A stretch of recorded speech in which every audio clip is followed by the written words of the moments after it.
Telugu audio Bible ద్వితీయోపదేశకాండము 2వ అధ్యాయము.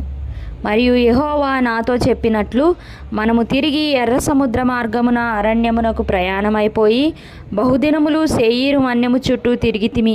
అంతటా యెహోవా నాకు ఈలాగు సెలవిచ్చెను, మీరు ఈ మన్యము చుట్టూ తిరిగిన కాలము చాలును. ఉత్తర దిక్కుకు తిరుగుడి. మరియు నీవు ప్రజలతో ఇట్లనుము, శేయీరులో కాపురమున్న ఏశావు సంతానమైన మీ సహోదరుల పొలిమేరను దాటి వెళ్ళబోచున్నారు. వారు మీకు భయపడుదురు. మీరు మిక్కిలి జాగ్రత్తగా ఉండుడి. వారితో కలహపడవద్దు. ఏలయనగా ఏశావుకు స్వాస్థ్యముగా శేయీరు మన్యము నేనిచ్చియున్నాను గనుక వారి భూమిలోనిది ఒక అడుగైనను మీకియ్యను. మీరు రూకలిచ్చి వారి యొద్ద ఆహారం కొని తినవచ్చును. రూకలిచ్చి వారి యొద్ద నీళ్లు సంపాదించుకొని త్రాగవచ్చును. నీ చేతుల పనులన్నిటిలోనూ నీ దేవుడైన యెహోవా నిన్ను ఆశీర్వదించెను. ఈ గొప్ప అరణ్యంలో నీవు ఈ 40 సంవత్సరములు సంచరించిన సంగతి ఆయన ఎరుగును. నీ దేవుడైన యెహోవా నీకు తోడై ఉన్నాడు. నీకేమీ తక్కువ కాదు. అప్పుడు శేయీరులో నివసించు ఏశావు సంతానపు వారైన మన సహోదరులను విడిచి ఏలతు, ఏసెన్గెబరు, అరాబా మార్గము నుండి మనము ప్రయాణము చేసితిమి. మనము తిరిగి మోయాబు అరణ్య మార్గమున ప్రయాణము చేయుచుండగా యెహోవా నాతో ఇట్లనెను, మోయాబీయులను బాధింపవద్దు, వారితో యుద్ధము చేయవద్దు. లోతు సంతానమునకు 6 దేశమును స్వాస్థ్యముగా ఇచ్చితిని. వారి భూమిలో ఏదియు నీకు స్వాస్థ్యముగా ఇయ్యను. పూర్వకాలమున ఏమీయులను వారు 6 దేశంలో నివసించిరి. వారు అనాకీయుల వలె ఉన్నత దేహులు, బలవంతులైన బహుజనులు. వారును అనాకీయుల వలె రెఫాయీయులుగా ఎంచబడిన వారు. మోయాబీయులు వారికి ఏమీయులని పేరు పెట్టిరి. పూర్వకాలమున హోరీయులు శేయీరులో నివసించిరి. ఇశ్రాయేలీయులు యెహోవా తమకిచ్చిన స్వాస్థ్యమైన దేశంలో చేసినట్లు ఏశావు సంతానపు వారు హోరీయుల దేశమును స్వాధీనపరచుకొని తమ ఎదుట నుండి వారిని నశింపచేసి వారి దేశంలో నివసించిరి. కాబట్టి మీరు లేచి జెరెదు ఏరు దాటుడి అని యెహోవా సెలవీయగా జెరెదు ఏరు దాటితిమి. మనము కాదేషు బర్నేయాలో నుండి బయలుదేరి జెరెదు ఏరు దాటు వరకు, అనగా యెహోవా వారిని గూర్చి ప్రమాణము చేసినట్లు సైనికులైన ఆ మనుషుల తరము వారందరూ సేనలో నుండకుండా నశించు వరకు మనము నడిచిన కాలము 38 సంవత్సరములు. అంతేకాదు, వారు నశించు వరకు సేన మధ్య నుండి వారిని సంహరించుటకు యెహోవా బాహువు వారికి విరోధముగా నుండెను. సైనికులైన వారందరూ ప్రజల్లో నుండి లయమైపోయిన తరువాత యెహోవా నాకు ఇలాగు సెలవిచ్చెను, నేడు నీవు మోయాబునకు సరిహద్దుగానున్న 6 దేశము దాటపోవచ్చున్నావు.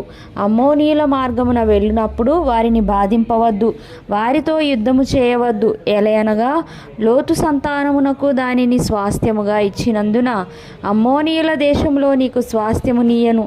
అదియు రెఫాయీయుల దేశమని ఎంచబడుచున్నది. పూర్వమందు రెఫాయీయులు అందులో నివసించిరి. అమ్మోనీయులు వారిని జుంజుమ్మీమయులందురు. వారు అనాకీయుల వలె ఉన్నత దేహులు, బలవంతులైన బహుజనులు. అయితే యెహోవా అమ్మోనీయుల ఎదుట నుండి వారిని వెళ్ళగొట్టెను గనుక అమ్మోనీయులు వారి దేశమును స్వాధీనపరుచుకొని వారి చోట నివసించిరి. అట్లు ఆయన శేయీరులో నివసించు ఏశావు సంతానము కొరకు చేసెను. ఎట్లనగా ఆయన వారి ఎదుట నుండి హోరీయులను నశింపచేసెను గనుక వారు హోరీయుల దేశమును స్వాధీనపరుచుకొని నేటి వరకు వారి చోట నివసించుచున్నారు.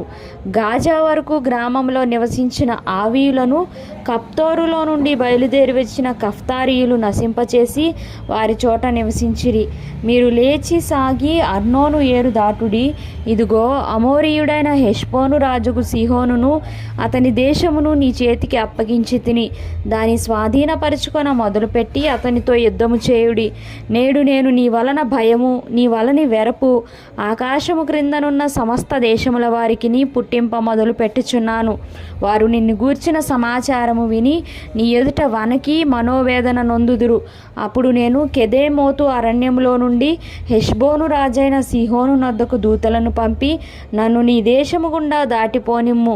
కుడి ఎడమలకు తిరుగక త్రోవనే నడిచిపోవుదును. నా యొద్ద రూకలు తీసుకొని తినుటకు భోజన పదార్థములు నాకిమ్ము. నా యొద్ద రూకలు తీసుకొని త్రాగుటకు నీళ్ళిమ్ము.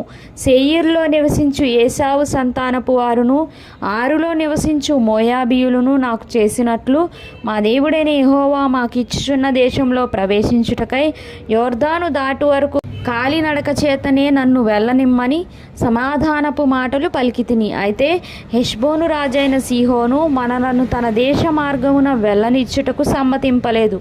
నేడు జరిగినట్లు నీ చేతికి అతని అప్పగించుటకు నీ దేవుడైన యెహోవా అతని మనస్సును కఠినపరచి అతని హృదయమునకు తెగింపు కలుగజేసెను.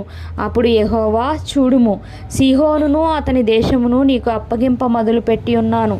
అతని దేశము నీదగునట్లు నీవు దాని స్వాధీనపరచుకొన మొదలుపెట్టుమని నాతో చెప్పెను.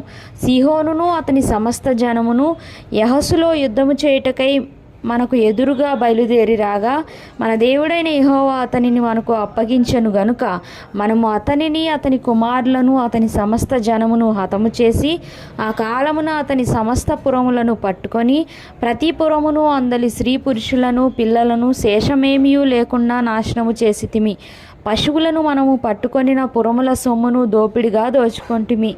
అర్నోను ఏటిలోయ దరినున్న అరోయేరును, ఆ ఏటి యొద్దనున్న పురము మొదలుకొని గిలాదు వరకు మనకు అసాధ్యమైన నగరం ఒకటియూ లేకపోయెను.